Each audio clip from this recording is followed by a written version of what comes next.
जब नेताजी सुभाष चंद्र बोस उद्घोष करते हैं कि तुम मुझे खून दो मैं तुम्हें आजादी दूंगा, यह भारत का आजादी का उद्घोष बन गया था।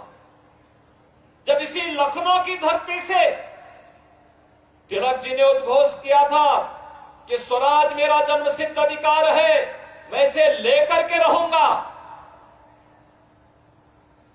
कुछ ही वर्षों के बाद भारत को स्वतंत्रता मिलने में देर नहीं लगी और इन महापुरुषों की का ये उद्घोष हम सबके लिए सदैव एक मंत्र बना है। छत्रपति शिवाजी महाराज ने भी आज से 350 वर्ष पहले औरंगजेब जैसे बर्बर आतताई शासक के समय में भारत के अंदर हिंदवी साम्राज्य की स्थापना की थी।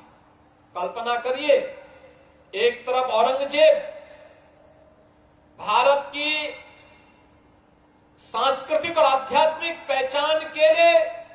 पहचान को पूरी तरह नष्ट करने के लिए उतावला दिख रहा है। प्रतिदिन उसको भारत के अंदर सनातन धर्मावलंबियों के कटे हुए जनेऊ और चोटियां उसको दिखनी चाहिए थी, मानपिंडों को दूषित होते हुए उसको दिखना चाहिए था, लेकिन उसी की छाती पर चढ़ करके दूसरी ओर छत्रपति शिवाजी महाराज उद्घोष कर रहे थे हिंदवी साम्राज्य की। तो यह कोई सामान्य नहीं, एक असामान्य घटना थी। और दुश्मन के प्रति क्या व्यवहार होना चाहिए, यह तो श्री कृष्ण की वही रणनीति थी जो भगवान श्री कृष्ण ने कहा था, परित्राणाय साधूनाम विनाशाय च दुष्कृताम।